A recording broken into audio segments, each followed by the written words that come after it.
नमस्कार मित्रांनो, मी मेघा पारसेवार आज तुमच्यासाठी ओनली एज्युकेशन या यूट्यूब चॅनलवर कष्टाचे फळ या विषयावर सुंदर बोधकथा घेऊन आली आहे। एका व्यक्तीला 3 मुले होती। जेव्हा तो म्हातारा झाला तेव्हा त्याने आपल्या 3 मुलांना बोलावले आणि म्हटले, आता माझे वय झाले आहे। देवाचे कधी मला बोलावणे येईल हे सांगता येणार नाही आणि मरण्यापूर्वी मी तुम्हाला काही सांगू इच्छितो।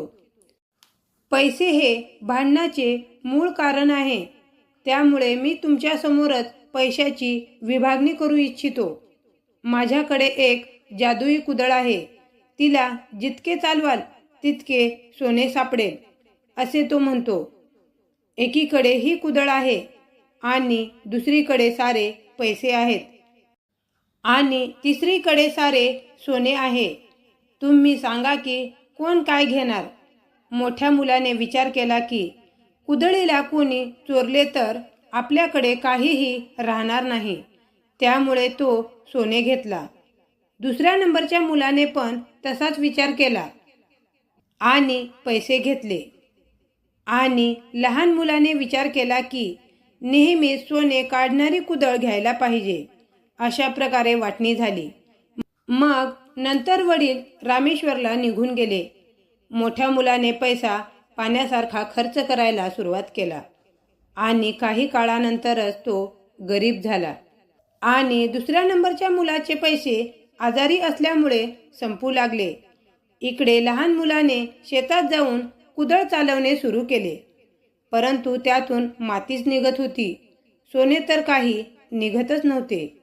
तो हैराण झाला। वडिलांनी आपल्याला खोटे का सांगितले? मग त्याच्या आत्म्याने म्हटले, नाही, वडील खोटे बोलू शकत नाहीत।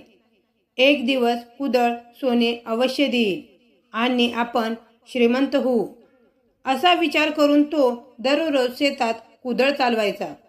त्याने शेतात पिकाची पेरणी केली आणि भरघोस पीक आले। गावात सर्वात जास्त पीक त्याच्या शेतात आले होते। अशा प्रकारे कुदळीने वास्तवात सोने दिले होते आणि तो श्रीमंत झाला। तात्पर्य: कष्टाचे फळ नेहमी चांगलेच असते। मित्रांनो, असेच नवनवीन आणि सुंदर बोधकथा पाहण्यासाठी आमच्या प्लेलिस्टला नक्कीच भेट द्या आणि हो, हा व्हिडिओ आवडला असेल तर लाईक, शेअर आणि सबस्क्राईब नक्कीच करा आणि तुम्हाला ही बोधकथा कशी वाटली ते कमेंटमध्ये नक्कीच कळवा।